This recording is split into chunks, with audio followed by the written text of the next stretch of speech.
जो गुलाबी है उसको छोड़िए, फिर लीजिए अमर में। हाँ बोलिए, आकाश देवता हमें उदात्त और महान बनाए। उजला में छोड़िए, आकाश देवता में। हाँ हेलो। ओम मनोज्योतिर्जुष्टामाजस्य बृहस्पति यज्ञोमेवं तनोतरिष्टं यज्ञं समयं दधातु विश्वे देवासि हम आद्यन्तामो प्रतिष्ठा। ओम पंचदेवताभ्यो नमः। यावाहयामि स्थापयामि पूजयामि ध्यायामि ततो नमस्कारं करोमि। थोड़ा सा छोड़ दीजिए समय में। अच्छा तो फिर छोड़िए बाबू। अच्छा तो फिर छोड़ दीजिए सब में छीट दो। हाँ सारे में छीट। सारा में हाँ बगल में थोड़ा जल छोड़ दीजिए, जल छोड़ दीजिए 1 चम्मच। हाँ जल पकड़ाइए 2 चम्मच। गंधाक्षतम पुष्पम धूपम दीपम नैवेद्यम समर्पयामि। 5 चीज है ना, जल हुआ, अक्षत हुआ, पुष्प धूप दीप नैवेद्य सब छोड़िए ना।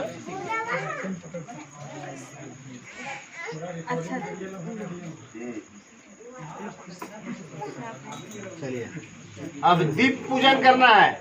जो हम लोग दीप जग के लिए रखे हैं ना दीप पूजन, अब दीप पूजन करना है, ध्यान रखिए।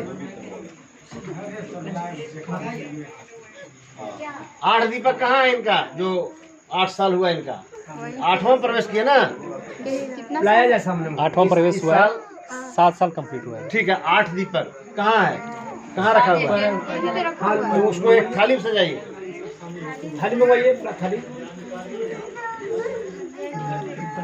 देखिए ध्यान दीजिए, बोले गायत्री माता की जय। हम लोग जो है सो भोजन भी आज करते हैं तो बिना भगवान को दिए खा जाते हैं, प्रसाद नहीं बनाते हैं।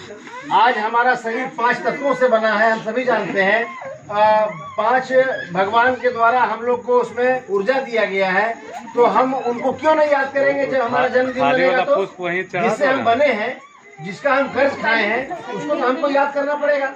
इसलिए आज उन्हीं के चलते आज पंच देवताओं का पूजन होता है, जिसमें अग्नि, जल, वायु, आकाश, पृथ्वी, ये सब का पूजन हुआ। हाँ एगो थाली में सजाइए। अच्छा ला रहे हैं, ठीक है। तो आइए हम लोग जो है अब दीप पूजन करेंगे। इसके पहले एक भजन का लाभ ले हम लोग। लेकिन थोड़ा सा बैठ नहीं रहे, सजा हुआ नहीं है कहीं, जैसे बैठ जाओ अनुशासन से नहीं कोई बैठे हैं, थोड़ा अच्छा नहीं लग रहा है। जैसे तैसे बैठिए।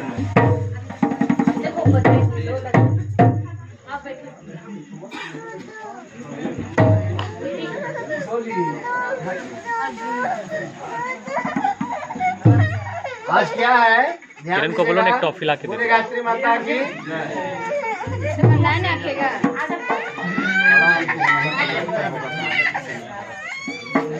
जो घुमा के ले आओ तब तक।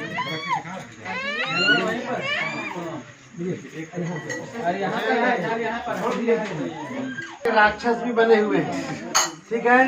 पहला है अज्ञान, दूसरा अभाव, तीसरा आसक्ति। इसको हटाने के लिए 3 इस युग में एक नया सूत्रपात भी करना होगा। इसको हटाने के लिए यदि हम चाहते हैं कि हम अज्ञान को हटा दें, अभाव को हटा दें, आसक्ति को हटा दें, हट जाए, तो 3 आधार स्तंभ भी आपको नया से निर्माण करना होगा। अज्ञान को हटाने के लिए ज्ञान लाना होगा। और ज्ञान कहाँ से मिलेगा? तो ज्ञान जो है सो अब अभी गुरु जो है सो वैसा नहीं मिल पाएंगे जैसे पहले थे, ठीक है। अब सभी लोग जो है सो कहा गया था कि प्रकाश को लाता है, अंधकार को हटाता है, लेकिन अभी रूढ़िवादिता अंधमान्यता को लागू कर रहे हैं लोग और जो है सो गुरु कहवा रहे हैं। ऐसा नहीं, ऐसा जो है गुरु का मतलब होता है जो अंधकार को हटा दे, प्रकाश को ला दे। हैं श्री राम शर्मा आचार्य ऐसे गुरु हम लोगों को मिले जो 24 साल तपस्या करके गौ को जौ खिला करके रोटी और छाछ पर रहे, 3200 पुस्तक लिखे, स्वतंत्रता संग्राम सेनानी कहलाए। पता नहीं पूरा समाज, पूरा विश्व जो है आज आह्लादित है उनसे।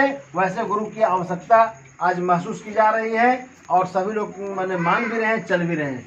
तो मेरा कहने का मतलब है कि वो अज्ञान को हटाने के लिए ज्ञान चाहिए। तो ज्ञान कहाँ से मिलेगा? अच्छे अच्छे पुस्तकों से, अच्छे अच्छे लोगों के बीच उठने बैठने से ये प्राप्त आपको होगा, ठीक है।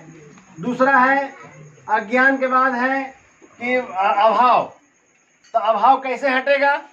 जब तक आप कर्म नहीं करिएगा तो अभाव नहीं हटेगा। कर्म करना पड़ेगा, बिना कर्म का अभाव नहीं मिटेगा। तो आज लोग कर्म नहीं करना चाहते हैं, झूठा फ्रेब जैसे तैसे करके अपना जीवन जी रहे हैं। तो वो कर्म हम नहीं करेंगे तो कैसे फिर आगे काम बढ़ेगा। तीसरा चीज है आसक्ति। तो आसक्ति को कौन हटाएगा? भक्ति हटाएगा। भक्ति से बहुत लोग को देखेंगे, कोई व्यक्ति है जो करोड़ों कमाया मेहनत करके, कोई व्यक्ति भगवान का भक्ति किया और उसको सारा चीज मिल गया, ऐसा भी हुआ है। तो भक्ति जो है, भक्ति से शक्ति मिलती है। तो हम लोग को जानना चाहिए कि ये 3 चीजें हैं जिसके लिए अज्ञान को ज्ञान हटाता है, अज्ञान को हटाता है ज्ञान, और अभाव को कर्म, और आसक्ति को भक्ति हटाता है। इसलिए भक्ति करना चाहिए व्यक्ति को। आज भक्ति हो गया क्या? पूजा पाठ। पूजा पाठ भक्ति नहीं, वो थ्योरी है। प्रैक्टिकली में भक्ति क्या चीज है? भक्ति है हमसे एक दूसरे का सहयोग हो, सहकार हो, एक दूसरे को लाभ मिले, हम हमेशा कल्याण करते रहें, बोली से, वचन से, व्यवहार से। एक दूसरे को जब तक हम लाभ नहीं पहुंचाएंगे तो आपका ये भक्ति नहीं हो सकता है। एक अस्पताल में कोई व्यक्ति, उसको सहयोग की आवश्यकता है और उसको हम सहयोग नहीं देते हैं तो भक्ति नहीं होगा। इसलिए भक्ति का स्वरूप आज के समय में गुरुदेव ने इस रूप में बताया है। भक्ति खाली पूजा पाठ वो थ्योरी है, प्रैक्टिकली में आपको जाना होगा। प्रैक्टिकली में नहीं जाइएगा, लाभ आपको नहीं मिलेगा।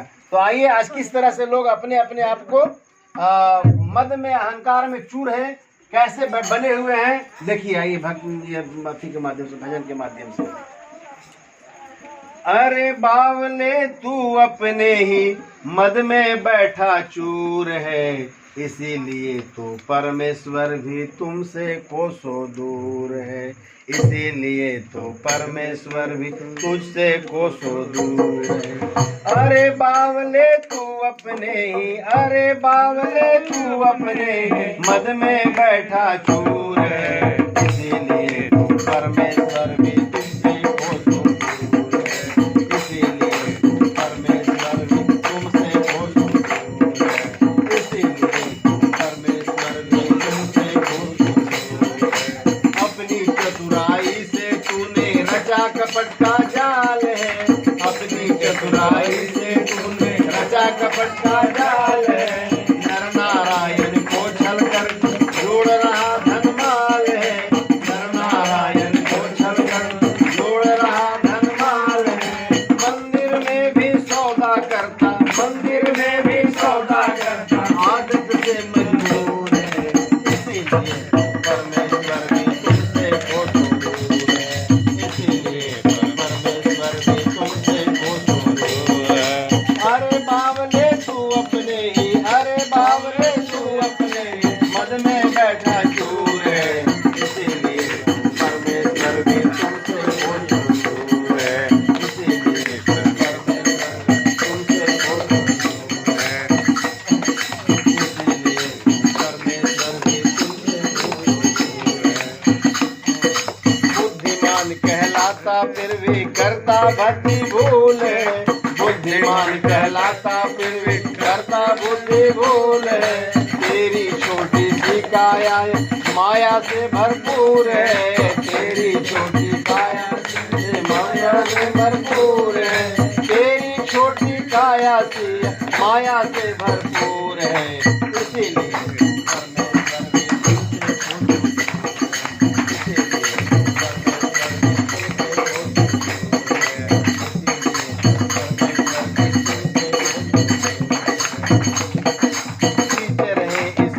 बगिया जो अपने श्रमनीर से, खींच रहे ईश्वर की बगिया जो अपने श्रमनीर से, कभी न तेरा हृदय पसीजा उनकी गहरी चीर से, कभी न तेरा हृदय पसीजा उनकी गहरी चीर से। विषय वासना में ही फूकी, विषय वासना में ही फूकी, तूने जीवन नीर है, इसीलिए परमेश्वर भी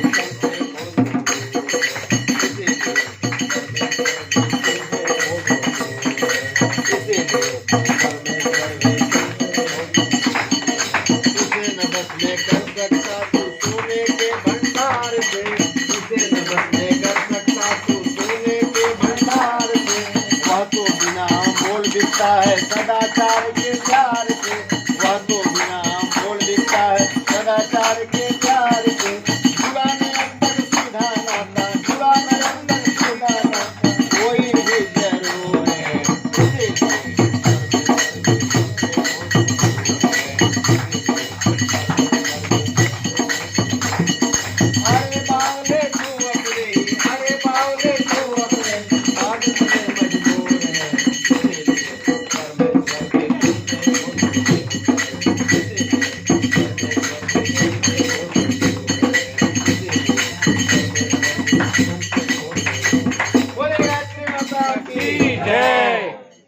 अब जो है दीप पूजन करना है।